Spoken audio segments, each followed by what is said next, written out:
পৃথিবীতে সবচাইতে শ্রেষ্ঠতম দোয়ার স্থান হলো মা বাবা। ওই মা বাবা যদি হাত পাতে আরশ পর্যন্ত পৌঁছে যায়, ওই মা বাবা যদি বদদুয়া করে, পৃথিবীর সব তীর সব টার্গেট মিস হতে পারে, কিন্তু মা বাবার বদদুয়া কখনো মিস হয় না, কখনো মিস হয় না। আর সন্তান মা বাবার জন্য যখন দোয়া করে, পৃথিবীর কোন হুজুর, পৃথিবীর কোন বুজুর্গ ব্যক্তির দোয়া কবুলের ব্যাপারে সন্দেহ থাকতে পারে, কিন্তু সন্তান যখন মা বাবার জন্য দোয়া করে, এই দোয়া আল্লাহ ফেলে দেয় না। সুবহানাল্লাহ।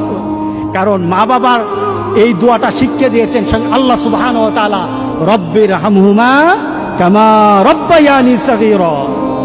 আপনি কবরে থাকবেন, আপনি প্রত্যেক নামাজে আপনার সন্তান দোয়া করবে আপনার জন্য, রব্বির হামহুমা কামা রব্বায়ানি সগীরা। করেন, মা বাবার জন্য দোয়া করেন প্রতি নামাজে বলেন মা বাবার জন্য, রব্বির হামহুমা কামা রব্বায়ানি সগীরা।